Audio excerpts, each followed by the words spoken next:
안녕하십니까. 코로나19 통합뉴스룸 5시 뉴스입니다.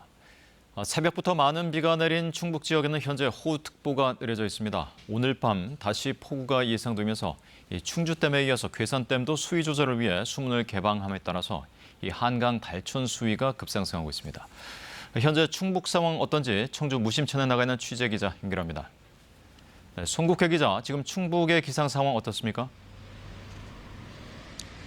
네, 새벽부터 충북에는 많은 비가 내리면서 주요 하천의 수위도 조금씩 올라가고 있습니다. 제가 나와 있는 이 청주 무심천의 수위도 현재 2m로 홍수주의보 기준에는 1m 못 미치는 상황이지만 아직 안심할 단계는 아닙니다. 충북에는 현재 청주와 진천, 옥천 등 5개 시군의 호우경보가, 나머지 시군에는 호우주의보가 내려진 상태입니다.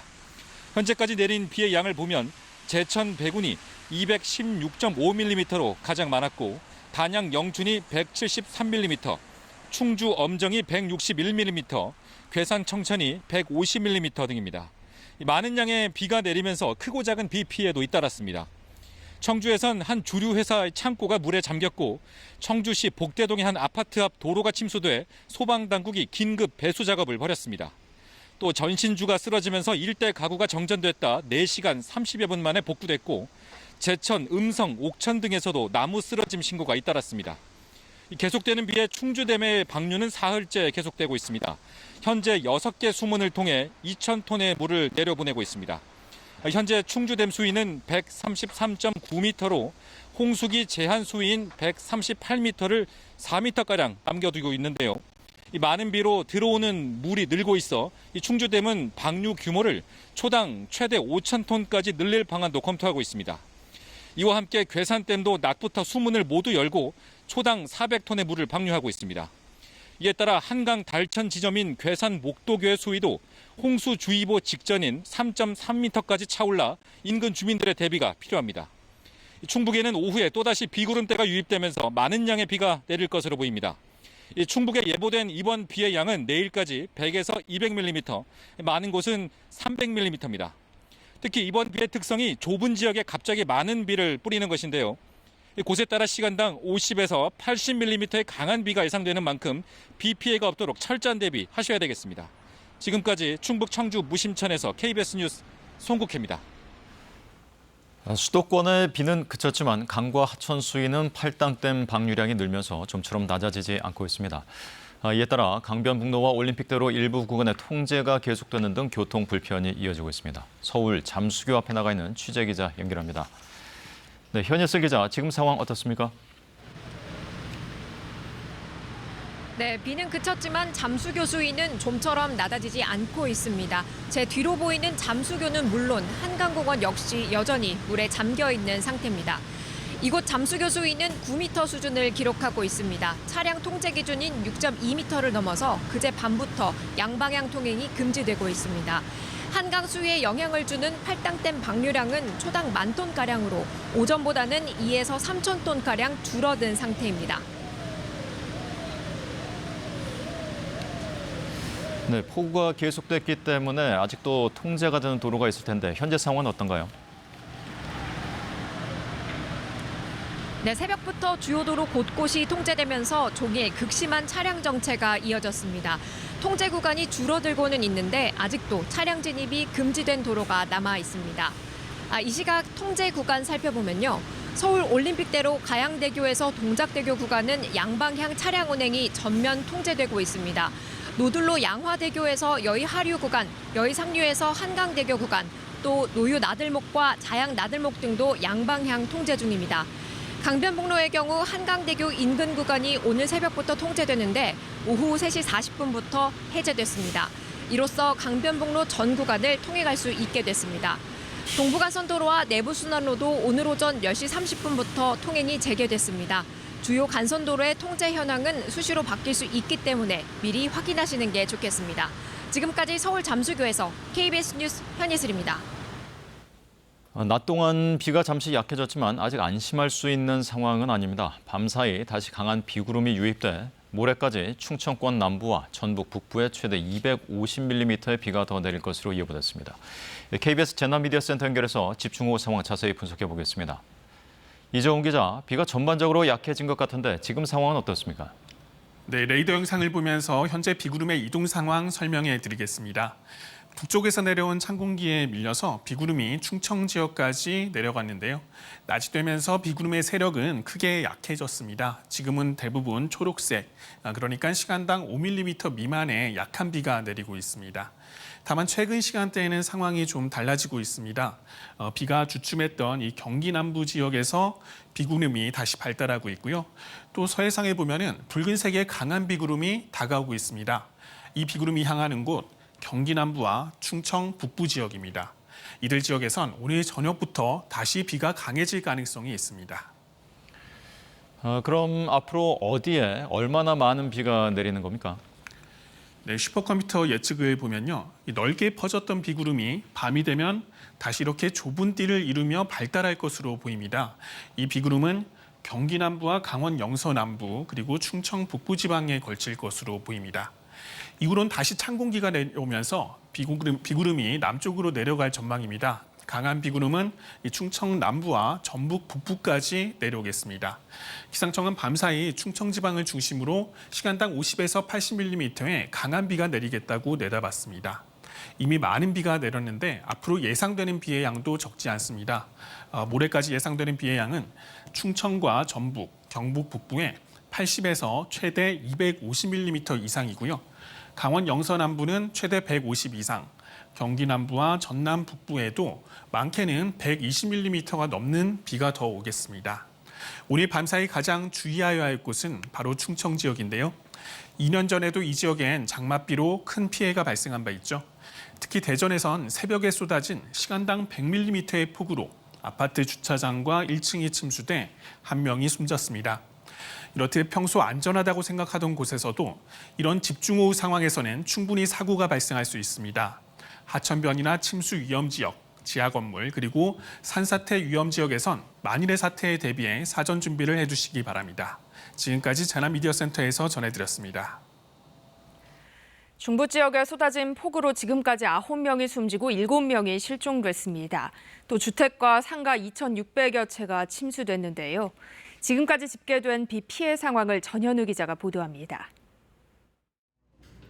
중앙재난안전대책본부는 오늘 오전 11시 기준 수도권 등의 폭우로 인해 지금까지 모두 9명의 사망자가 발생했다고 밝혔습니다. 실종자는 7명, 부상자는 17명입니다. 지역별로 보면 서울에서 5명, 경기도에서 3명, 강원도에서 1명이 숨졌습니다. 실종자는 서울에서 4명, 경기도에서 3명이 신고됐고 부상자 17명은 모두 경기도에서 발생했습니다. 구체적인 피해 상황을 보면 서울 관악구에서 침수로 반지하에 갇혀있던 가족 3명이 숨졌습니다. 경기 광주와 화성에선 산사태 등으로 모두 2명이 토사에 매몰돼 사망했고 강원 횡성에서도 산사태로 1명이 매몰돼 구조 작업을 벌였지만 결국 숨졌습니다. 서울 서초구 지하상가 통로와 하수구 등에서 4명이 실종된 것으로 신고됐고 경기 광주에선 하천 범람으로 2명이 급류에 휩쓸려 실종됐습니다. 또 경기 남양주시에서도 귀가 중이던 10대 1명이 하천 급류에 휩쓸려 실종됐습니다. 침수 피해와 이재민 발생도 잇따랐습니다. 서울과 인천, 강원, 경기 등에서 주택과 상가 2,682채가 침수됐고 이로 인해 수도권에서 모두 600명의 이재민이 발생했습니다. 중대본은 피해 지역 주택과 상가 선로 등 응급복구 대상 2,830건 중 2,637건에 대한 조치를 마쳤다고 밝혔습니다. 정부는 중대본을 중심으로 피해 상황을 점검하면서 복구 작업을 지원하고 있다고 밝혔습니다. KBS 뉴스 전현우입니다. 폭우로 수도권에서 이틀간 외제차 2,500여 대를 포함해 7천여 대의 차량이 침수된 것으로 파악됐습니다. 손해보험협회가 전체 12개 손해보험사들을 대상으로 취합한 침수 피해 차량은 오늘 오후 1시 기준으로 7,678대, 추정 손해액은 977억 6천만 원이었습니다. 침수 차량 중 외제차는 모두 2,554대로 추정 손해액만 전체의 과반인 542억 1천만 원에 이르는 것으로 파악됐습니다. 침수 차량 보험 접수에 시간이 다소 걸리는 만큼 피해 규모는 더 늘 것으로 보입니다. 수도권 등에서 집중호우 피해가 속출하자 육군이 복구 지원에 나섰습니다. 특수전사령부와 수도방위사령부, 52보 병사단 등 9개 부대 장병 1,330여 명은 서울 관악구와 서초구 등 호우 피해 현장 9곳에 나가 대민 지원을 했습니다. 장병들은 침수된 가구와 집기류를 정리하고 토사 붕괴 지역을 정비했습니다.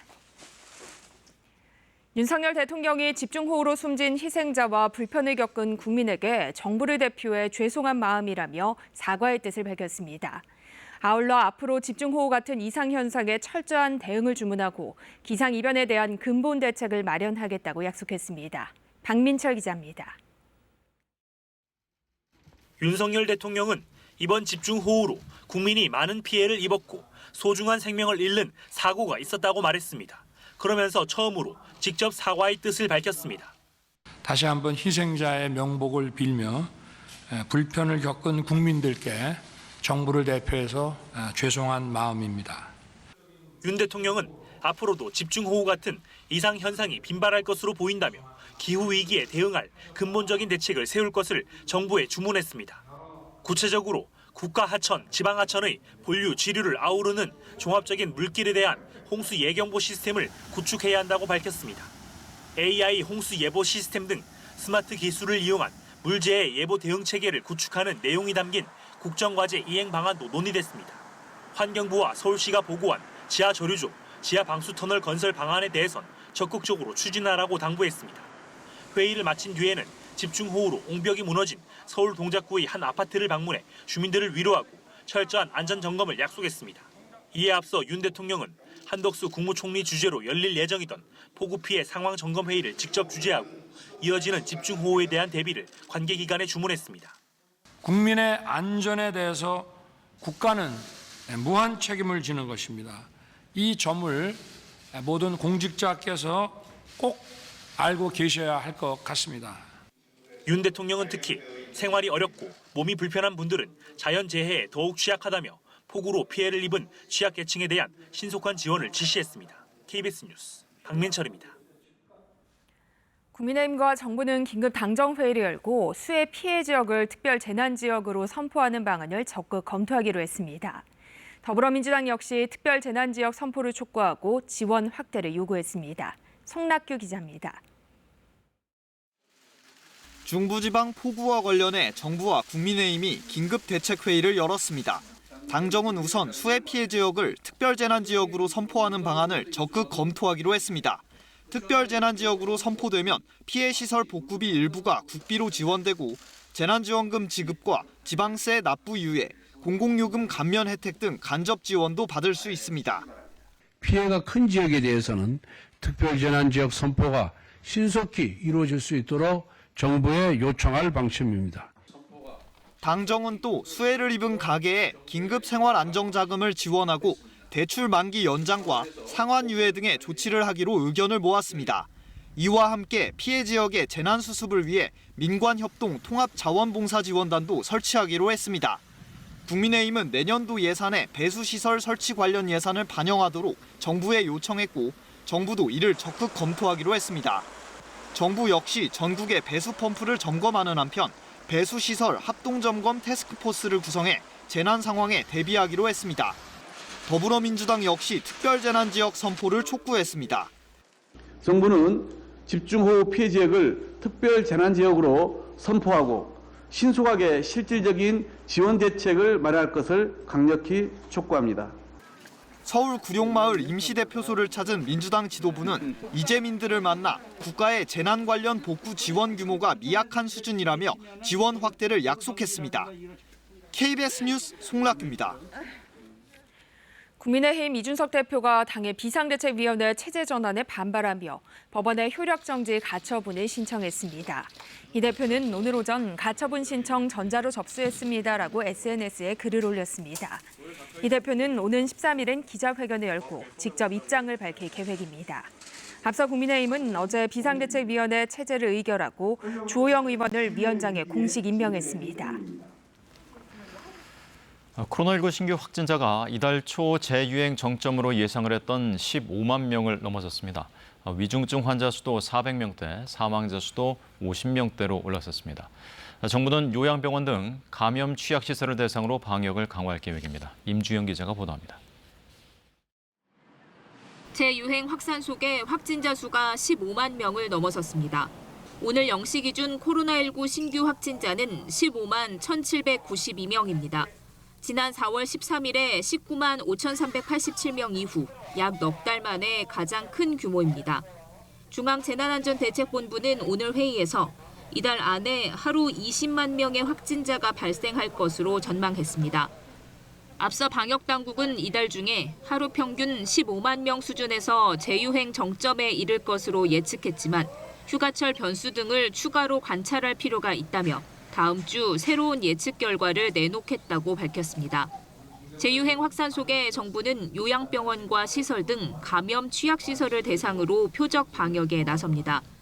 최근 4주간 요양병원 시설에서만 총 116건 2,445명이 집단 감염되었습니다. 정부는 요양병원 시설과 같이 감염 취약시설 점검 및 관리를 보다 강화하도록 하겠습니다. 정부는 집단 감염 사례에는 감염 관리자 부재, 병상 간 거리 미확보, 확진자 동선 분류 미흡 등의 공통점이 있다며 지자체 전담기구에서 집중 점검할 것이라고 밝혔습니다. 확진자 증가 속에 위중증과 사망자 수도 꾸준히 늘고 있습니다. 오늘 0시 기준 위중증 환자는 어제보다 38명 늘어난 402명입니다. 사망자는 하루 새 50명 늘었습니다. 입원 중인 위중증 환자 수가 400명대에 올라선 것은 석 달여 만입니다. 사망자 수가 50명대로 집계된 것도 약 2달 반 만입니다. 이와 관련해 정부는 확진자 30만 명 수준도 가능한 병상과 치료제를 준비하고 있다고 밝혔습니다. KBS 뉴스 임주영입니다. 금리 인상기에 대출금리가 크게 오를 수 있는 변동금리 주택담보대출을 저금리의 고정금리 주택담보대출로 바꿔주는 안심전환대출이 다음 달 출시됩니다. 다음 달 15일부터 신청을 받는데 대출을 받을 수 있는 조건이 어떻게 되는지 정재우 기자가 설명합니다. 금융당국이 서민층 주택구입자금 부담을 줄이기 위해 25조 원 규모의 안심전환 대출을 내놨습니다. 변동금리 주택담보대출을 고정금리로 바꿔주는데 부부 합산소득 7천만 원 이하인 1주택자가 대상입니다. 집값은 시세 기준 4억 원 이하여야 합니다. 시중은행과 제2금융권에서 취급된 변동금리와 준고정금리 주담대가 전환 대상입니다. 금리는 기간에 따라 연 3.8에서 4%로 결정됐습니다. 다만 연소득 6천만 원 이하인 저소득 청년은 0.1%포인트 더 깎아줍니다. 대출 한도는 기존 대출 범위 안에서 2억 5천만 원까지입니다. 안심전환 대출 대상으로 선정되면 기존 주담대를 해지할 때 중도 상환 수수료가 면제됩니다. 다음 달 15일부터 28일까지 우선 집값 3억 원 이하 차주를 대상으로 신청을 받고 이후 10월 6일부터 13일까지는 집값 4억 원 이하 차주가 신청 대상입니다. 국민, 신한, 농협, 우리, 하나, 기업은행에 주담대가 있는 경우 해당 은행에서 신청하면 됩니다. 그 밖에 은행과 제2금융권 주담대 차주는 주택금융공사 홈페이지와 모바일 앱에서 신청할 수 있습니다. 지역과 무관하게 LTV, 주택담보인정비율 규제 70%, DTI, 총부채 상환 비율 규제 60%가 일괄 적용됩니다. 이와 함께 금융당국은 주택금융공사의 보금자리론 금리도 지금보다 최대 0.35%포인트 낮추고 금리를 연말까지 동결하겠다고 밝혔습니다. KBS 뉴스 정재우입니다.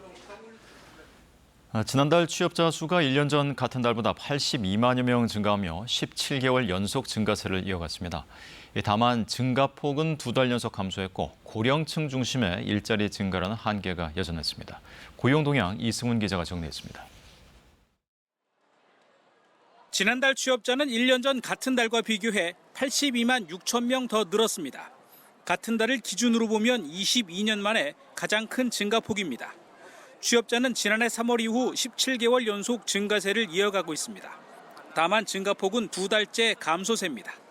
업종별로는 수출 증가 등에 힘입어 제조업의 취업자가 17만 6천 명 증가하며 전체 취업자 수 증가를 이끌었습니다. 이어 정부 일자리 사업이 포함된 보건사회복지 서비스업이 13만 명 늘었고 정보통신업에서도 취업자가 9만 5천 명 증가했습니다. 종사상 지위별로 살펴보면 임금 근로자 중 상용 근로자는 89만 5천 명 증가하였으나 임시 근로자는 5만 2천 명, 일용 근로자는 7만 7천 명 각각 감소하였습니다. 이렇게 취업자가 늘면서 고용률은 62.9%로 1년 전보다 1.6%포인트 개선됐고 실업률은 2.9%로 낮아졌습니다. 정부는 취업자 증가세가 이어지고 있지만 고령층 중심의 일자리 증가라는 한계는 여전하다고 평가했습니다. 실제 7월 취업자 증가폭 가운데 58%는 60대 이상 고령층이 차지했습니다. 정부는 코로나 재확산과 금리 인상, 가계와 기업의 심리 위축 등으로 하반기 취업자 증가폭은 점점 더 둔화할 것으로 전망했습니다. KBS 뉴스 이승훈입니다. 국세청은 집중호우 피해자에 대해 세금 납부 기한 연장과 세무조사 연기 등 세정 지원을 하기로 했습니다. 국세청은 호우 피해로 어려움을 겪는 납세자가 종합소득세, 법인세, 부가가치세 등의 신고 납부 기한 연장을 신청하면 최대 9개월까지 연장해 주기로 했습니다. 이 세금 체납에 따른 압류부동산 매각 등 강제 징수 집행도 최장 1년 유예하기로 했습니다. 또 어려움을 겪는 납세자에 대해서는 연말까지 세무조사 착수를 원칙적으로 중단하고 조사가 사전 통지됐거나 진행 중인 경우도 피해자가 신청하면 세무조사를 연기 또는 중지하기로 했습니다. 카드업계가 수도권 집중호우 피해자들에 대한 특별 금융 지원에 나서기로 했습니다. 삼성카드와 현대카드 그리고 롯데카드는 호우 피해 고객의 카드 결제 대금을 최장 6개월까지 청구 유예하기로 했습니다.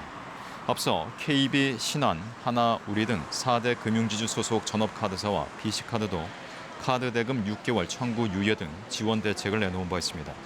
지원을 받으려면 행정관청이 발급한 피해 사실 확인서를 발급받아 각 카드사에 제출하면 됩니다.